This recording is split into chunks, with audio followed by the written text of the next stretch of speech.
ये है दिल्ली दर्पण। और उनका ये जो कुर्सी बचाओ बजट है, ये एक तरह से कॉपी पेस्ट हमारे जो प्रपोजल्स थे उस घोषणा पत्र में ऐसा प्रतीत होता है कि आने वाले दिनों में वो हमारे घोषणा पत्र की और भी अच्छी चीजों को उठाएंगी और इस देश को उसका लाभ पहुंचेगा। वित्त मंत्री ने अपने तीसरे पैराग्राफ में महंगाई पर मात्र 10 शब्द बोले हैं। करीब 8,000 करोड़ रुपए एजुकेशन पर, शिक्षा जैसी चीज पर कटौती की गई है, लेकिन स्वास्थ्य पर भी जीडीपी के बनिस्बत खर्चा घटाया जा रहा है और अब सिर्फ वो 1.9% रह गया है। पिछले 6 सालों में जिनकी इनकम नहीं बढ़ी है उनको कोई भी राहत, कोई भी रियायत नहीं दी गई है। कृषि का बजट घटाया है as a percentage of the budget, और एक ये भी सत्य है कि एमएसपी की लीगल गारंटी पर, कानूनी गारंटी पर उन्होंने एक शब्द नहीं बोला है। ये देखकर खुशी है कि वित्त मंत्री निर्मला सीतारमण ने कांग्रेस के न्याय पत्र को, कांग्रेस के चुनावी घोषणा पत्र को बड़ी तल्लीनता से और बड़े गौर से पढ़ा। और उनका ये जो कुर्सी बचाओ बजट है, ये एक तरह से कॉपी पेस्ट हमारे जो प्रपोजल्स थे उस घोषणा पत्र में ऐसा प्रतीत होता है। उसमें से एम्प्लॉयमेंट लिंक्ड इंसेंटिव था, पहली नौकरी पक्की जो अप्रेंटिसशिप स्कीम प्रोग्राम था जिसको इंटर्नशिप प्रोग्राम के तौर पे प्रस्तुत किया गया है, एंजल टैक्स का जो स्टार्टअप से अबॉलिशन की बात हमने अपने घोषणा पत्र में, न्याय पत्र में कही थी, ये सारी बातें वहां से उठाई गई हैं।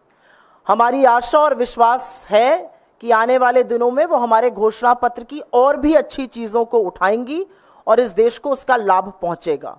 यहां पर मोटे तौर पर 7-8 अंकों में कुछ बातें हैं जो हमारी आशा थी और उस पर इस बजट का रिस्पॉन्स क्या रहा है उसको अंकित कर देते हैं। सबसे बड़ी बेरोजगारी की समस्या इस देश के सामने है और ये हमारे देश की सबसे बड़ी चुनौती है, और आशा थी कि इस बजट में ऐसा कुछ होगा जिससे कि रोजगार का सृजन होगा, बेरोजगारी की समस्या का अंत होगा। आज छोटी छोटी नौकरियों के लिए लाखों लोग आवेदन देते हैं। रिस्पॉन्स में जो हुआ है वो बहुत कम है। रिस्पॉन्स में जो कॉपी पेस्ट किया गया है वो भी ठीक से नहीं किया गया है, और रिस्पॉन्स में कहा गया है कि 2,90,00,000 लोग, 3 तरह की स्कीमों में करीब 2,90,00,000 लोगों को फायदा होगा। ये एक बहुत एग्जैजरेटेड नंबर लगता है, ऐसा नहीं होने वाला है, और कहीं ना कहीं रोजगार सृजन का एक बड़ा मौका खो दिया गया है। दूसरी बात महंगाई की, ये देश कमर तोड़ महंगाई से जूझ रहा है। आज होलसेल प्राइस इन्फ्लेशन करीब 3.4% है। फूड इन्फ्लेशन की जो लास्ट रीडिंग थी वो 9.5% है, और उसके बाद भी इकोनॉमिक सर्वे में 1.7% के एक मैन्युफैक्चरिंग डिफ्लेटर की बात की गई है। इन नंबर्स को जस्टिफाई करने के लिए विश्व के बड़े बड़े अर्थशास्त्री उस डिफ्लेटर के नंबर से यकीन नहीं रखते हैं, और यह भी मानना बड़ा मुश्किल है कि अगर 8.2% जीडीपी ग्रोथ हो रही है तो कृषि सिर्फ 1.4% पे और कंजम्पशन जो 2/3 हिस्सा होता है जीडीपी का वो मात्र 4% पे कैसे ग्रो हो रहा है। खैर, इकोनॉमिक सर्वे में महंगाई पर कुछ सेंटेंसेस, कुछ वाक्य बोले गए थे।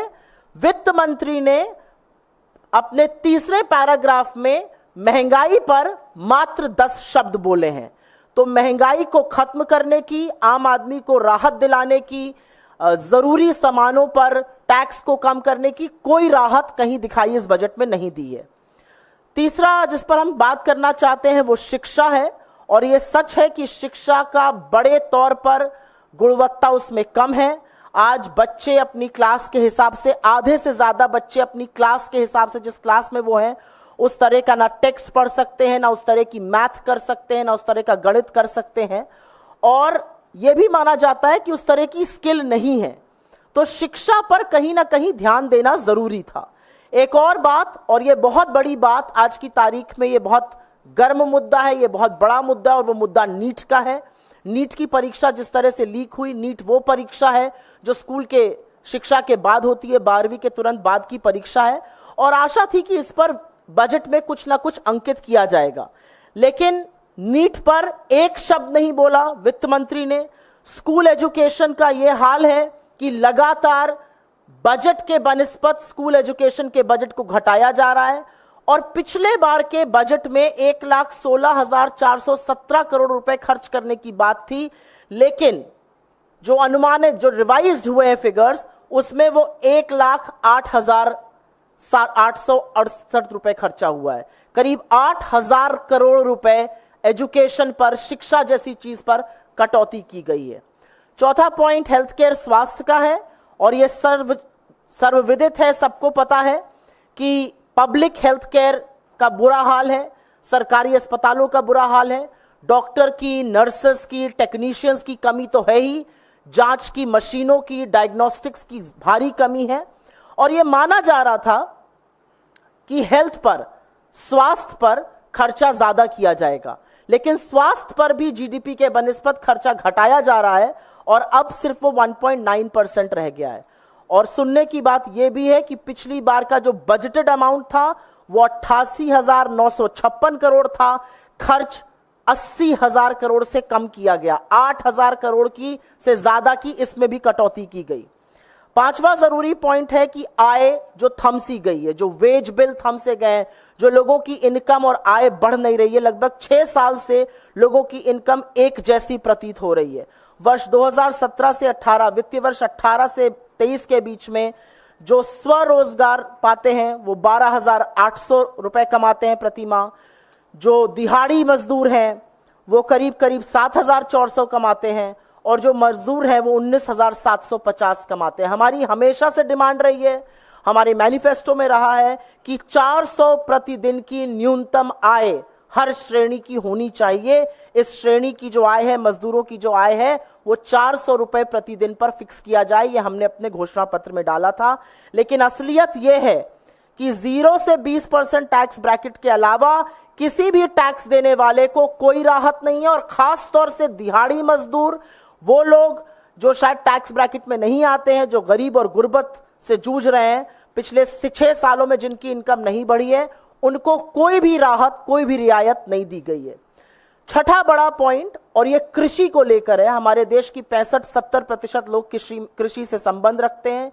एक ही मांग लगातार किसान कर रहे हैं, किसानों की शहादत भी हो गई, किसान आज भी मांग कर रहे हैं कि एमएसपी की कानूनी गारंटी हमें मिलनी चाहिए।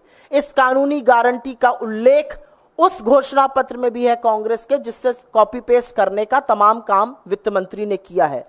काश उन्होंने यह भी किया होता, लेकिन रिस्पांस में उन्होंने कृषि का बजट घटाया है as a percentage of the budget, और एक यह भी सत्य है कि एमएसपी की लीगल गारंटी पर, कानूनी गारंटी पर उन्होंने एक शब्द नहीं बोला है।